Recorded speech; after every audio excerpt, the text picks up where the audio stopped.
हर घर खरीदारों का एक ही सवाल, आखिर कैसे आइडेंटिफाई करें सही बिल्डर कौन है। इंडिया जैसे देश में जहां पिछले कुछ सालों में इतने होम बायर्स ठगे गए हैं, इतने बिल्डर्स ने डिफॉल्ट किया है, इतने बिल्डर्स रेकलेस रहे हैं कि ये सवाल तो लाजमी है।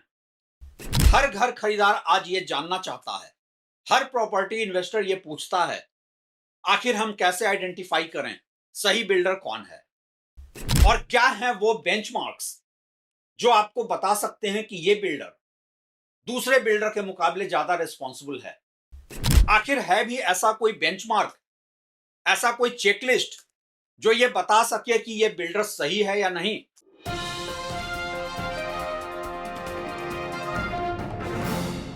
नमस्कार, आप देख रहे हैं ट्रैक टू रियलिटी और मेरा नाम है रवि सिन्हा। आमतौर पे प्रॉपर्टी मार्केट में वर्ल्ड ओवर इन्वेस्टर्स को सलाह दी जाती है कि आप अपना ड्यू डिलिजेंस कर लें, लेकिन इंडिया में ये ड्यू डिलिजेंस के नाम पे जो होता है, चूंकि बिजनेस मॉडल ही ऐसा है, सेल एंड बिल्ड मॉडल है। एक बिल्डर एक प्रोजेक्ट लॉन्च करता है, किसी भी अजम्पशन के साथ लॉन्च करता है, बेचता चला जाता है और उसके बाद बनाता है। रिस्क एलिमेंट यहां सबसे ज्यादा है, एक्सिक्यूशन रिस्क इंडिया से ज्यादा वर्ल्ड में शायद ही कहीं हो। और हर इन्वेस्टर के मन में यह डर तो होता है कि वो कैसे आइडेंटिफाई करें।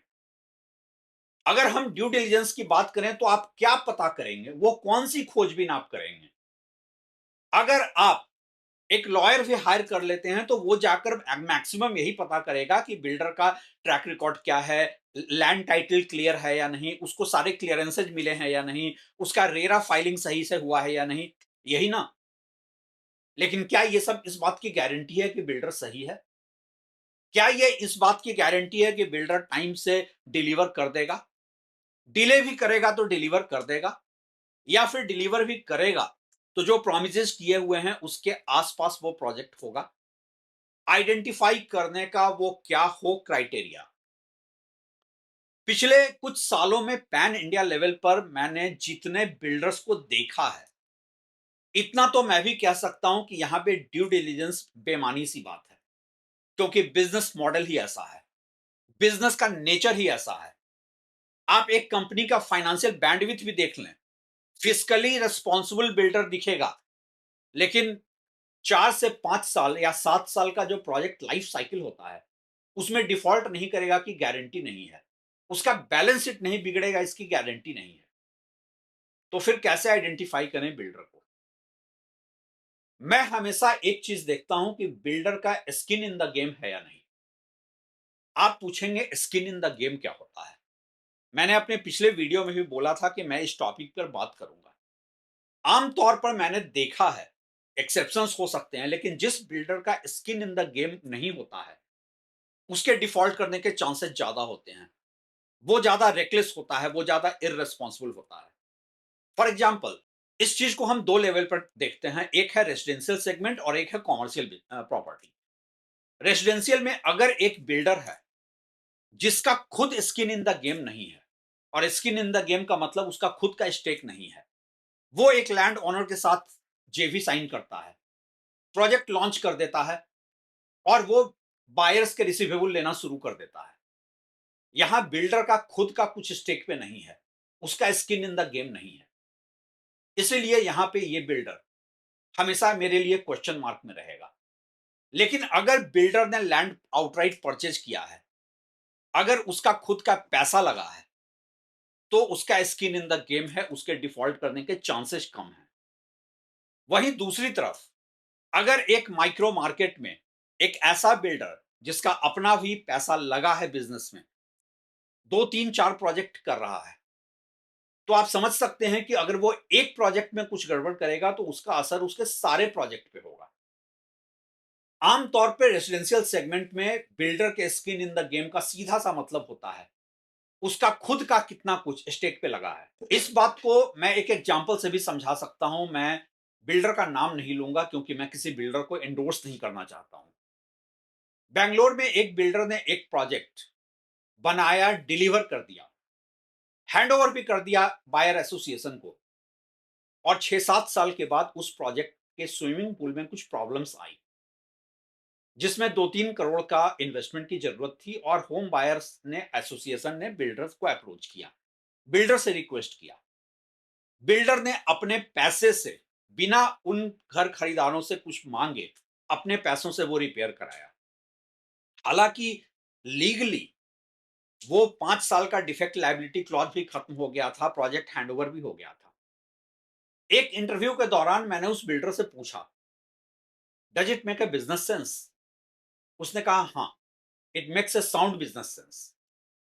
क्योंकि वो बिल्डर उसी माइक्रो मार्केट में 4-5 प्रोजेक्ट और लॉन्च कर रहा है और उसका कहना है कि वो एक विज्ञापन पर जितने पैसे खर्च करता, कोई 2 करोड़ रुपए, और उस 2 करोड़ के विज्ञापन से इंक्वायरीज आती नहीं आती, वो इंक्वायरी सेल्स में कन्वर्ट होते नहीं होते।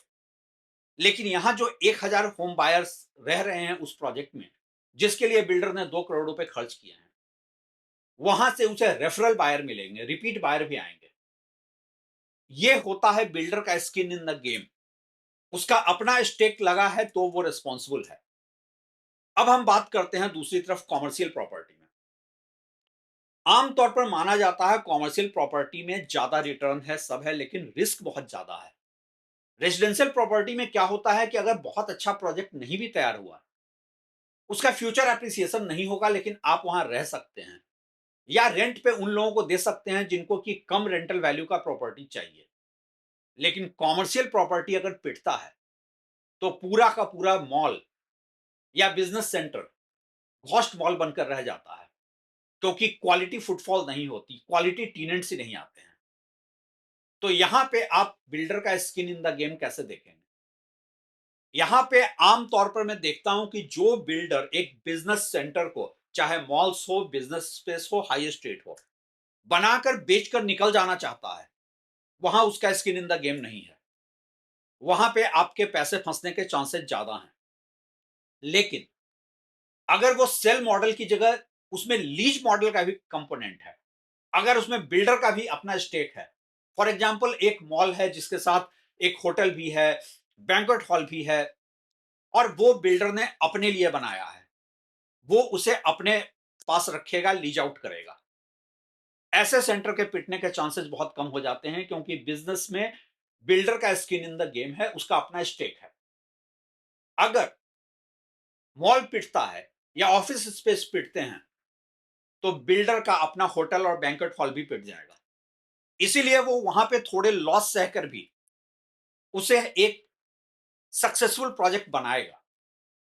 तो इंडिया जैसे जगह पे जहां सेल एंड बिल्ड मॉडल है, जहां कोई ड्यू डिलिजेंस काम नहीं करता है, आपको हमेशा एक बात ध्यान में रखनी चाहिए, बिल्डर का स्किन इन द गेम है या नहीं, उसका स्टेक है या नहीं। आप में से जिन लोगों ने मुझसे पूछा था कि बिल्डर के स्किन इन द गेम की बात मैं कई वीडियो में कर चुका हूं, वो क्या होता है, वो बेसिकली यही है। रेजिडेंशियल हो या कॉमर्शियल प्रॉपर्टी हो, हमेशा आप इस बात का ध्यान रखें कि उसमें बिल्डर का अपना कितना स्टेक है। उस प्रोजेक्ट की वजह से बिल्डर की कितनी बिजनेस वाइबिलिटी आगे खराब हो सकती है।